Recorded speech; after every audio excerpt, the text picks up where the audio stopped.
बिस्मिल्लाहिर्रहमानिर्रहीम अस्सलाम वालेकुम। किद्दां तुसीं वधिया, उम्मीद करदी हां सब खैरियत नाल होणगे। और अज मैं बना रही हाँ ब्रैड पॉकी सैंडविच, बहुत ही मज़ेदार बनते हैं। अच्छा जी, चीज़ां सामने तुहाडे पईयां वा, इनू मैं हुण शेयर करूँगी किन्नियां मैं लिया, ठीक है ना। अप्पू लिया इसी गोश्त पकाने वास्ते, मैं थोड़ियां जिहियां विचों पोटियां कढ लियां, मैं ओहदा बना लिया कीमा। मैं क्या अज मैं सैंडविच बनांदी हाँ, ठीक है ना, बड़े मज़े दे बनदे आ। और इहदे विच मैं पाऊँगी 2 आलू, ठीक है ना, और 1 प्याज लिया। प्याज मैं इहदे विच किन्ना पाना बाद च शेयर करूँगी। और लहसुन का इस्तेमाल करूँगी, लेमन, आहा इन्ना तो बहुत ही मज़ा आ जाना। और इहदे विच हरा धनिया, ठीक है ना, इहदी खुशबू बहुत ही सोहनी हुंदी आ। देखो कीमा मैं बहुत बरीक मैं खुद ही घुट लिया, मशीन वगैरह तो नहीं हुंदी, मैं खुद ही बना लैंदी हुंदी घर ते।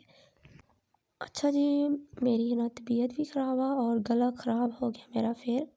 अच्छा, इहदे विच मैं 1 गिलास पानी पाया, ठीक है ना। हुण इहदे विच मैं पाऊँगी कीमा।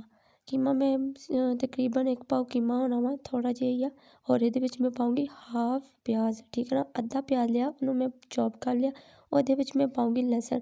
लहसुन इस तो पा रही हां ताकि जिहड़ी इहदी स्मैल है ना कीमे दी ओह खत्म हो जाएगी। इहदे विच नमक हसबे ज़रूरत, हल्दी थोड़ी जी पाऊँगी। और इहदे विच मैं पाऊँगी थोड़ी जी लाल मिर्च। मिर्च मैं बिल्कुल कम रखूँगी, बाद च इहदे विच जो चीज़ां ऐड होंगियां उहदे नाल बहुत ही चस्का आ जाना वा। और अच्छी तरह मैं मिक्स कर कुर के ना इनू ढक ढुक देना 20 मिनट वास्ते। कोई इन्ना टाइम लगूगा, 20 मिनट लगूगे इनू अच्छी तरह गल जाएगा। अच्छा जी, मैनू कोई कपड़ा तो लभ्या नहीं, मैं चमची नाल ढक्कन चक लिया। और आ देखो पानी इहदा खुश्क हो गया। हुण इहदे विच मैं 1 चम्मच घी दा पाऊँगी ताकि इहदी अच्छी तरह बुनाई हो जाए। अच्छा, बहुत ही मज़ेदार लगेगी। अज मेरा गला बहुत ही ख़राब आ, मेरी तबीयत नहीं सही हो रही, काफ़ी दिन हो गए आ। और काम शाम भी मैनू करना पैंदा वा, अपनी मम्मा नूं मैं काम करन नहीं दिंदी हुंदी, बहुत अच्छी बच्ची हां मैं। अच्छा, आलू नूं मैं बॉयल कर लिया सी और आलू नूं मैं चंगी तरह कचुम्बर जिहा बना के इहदे विच मैं ऐड करता वा। मैं कहा चल जी आलू जी, तू इहदे विच जाके चंगी तरह इहदा जायका लेके आ। और अच्छी तरह इहदी बुनाई हो गई आ, बहुत ही मज़ेदार इहदी खुशबू आ रही आ। और मैं चेक करके देखिया, मैनू टेस्ट इहदा अच्छा लगा, ठीक है ना। हुण अच्छी तरह इहदी बुनाई करूँगी ताकि इहदे अंदर मिर्च नमक अच्छी तरह जज़ब हो जाए। अच्छा जी, इहदे विच मैं पा रही हां हरा धनिया और लाल वाली मिर्च, ठीक है ना। और इहदे विच मैं ग्रीन भी लई आ। इन्हां दा कलर और जिहड़ा इन्हां दा तिक्खापन है ना, दोनों टेस्टी होणगे। और लेमन भी निचोड़ूंगी ताकि जिहड़ा मेरा गला ख़राब है ना, मेरी जिहड़ी इन्नी भी आवाज़ निकलदी ना ओह भी ना निकले। और 1 लेमन मैं पूरा निचोड़ लेना इहदे विच। और बहुत ही अच्छी तरह मिक्स करूँगी। इहदा टेस्ट माशाअल्लाह बहुत ही ज़बरदस्त आ। एक स्टेप हो गया मुकम्मल, हुण दूसरे स्टेप दी बारी। ब्रैड क्रम्स ले आ और ब्रैड लई आ, 2 अंडे ले, ठीक है ना।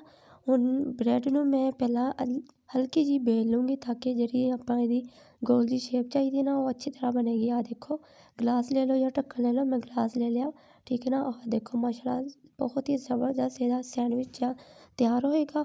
और बाकी दी जिहड़ी ब्रैड आ तुसीं कहना एह् ज़्यादा करती है, नहीं, इहदी रेसिपी बहुत ही ज़बरदस्त होगी। कोई भी चीज़ ज़ाया नहीं करनी चाहिए, ठीक है ना। ब्रेड तो मैं सारे रेडी कर ले आ, ठीक है ना। हुण इत्ते अंडे ते डिप करूँगी अच्छी तरह। हुण मैं लगाऊँगी ब्रेड क्रम्स, ठीक है ना।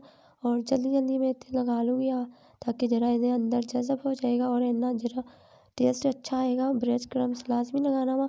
और मैं बाकी सारियां नूं इद्दां रेडी करके पहला रख लूँगी, ठीक है ना। और खैर और मेरी आवाज़ अज थोड़ी चेंज हो गई हुई आ, ठीक है ना, कोई गल नहीं, इग्नोर कर दियो। और आ देखो हल्का जिहा घी गर्म करना वा, इन्ना ज़्यादा फुल गर्म नहीं करना। और तुसीं फ्राई कर लेना, ठीक है ना। और बहुत ही ज़बरदस्त इहदा टेस्ट होएगा। आ देखो माशाल्लाह बहुत ही अच्छे सैंडविच बनने वाले हैं आज। और ट्राई करके ज़रूर देखियो। मेरे चैनल नूं सब्सक्राइब नहीं कीता ते जल्दी नाल सब्सक्राइब भी कर दो। आ देखो इद्दां दा कलर इहदा चेंज हो गया माशाल्लाह बहुत ही ज़बरदस्त।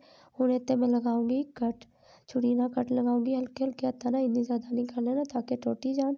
और बहुत ही मज़ेदार इहदा टेस्ट हो गया। पॉकेट जिहड़ी है ना इहदी अच्छी तरह बन जाएगी। आ देखो इहदी पॉकेट मैं तुहानूं दिखांदी आ, बहुत ही अच्छी तरह बन गई है माशाल्लाह ज़बरदस्त। मम्मा ना मेरी मम्मा खाना बहुत सोहना बनांदी आ और मैं कुकिंग उन्हां कोल ही सिक्खी आ।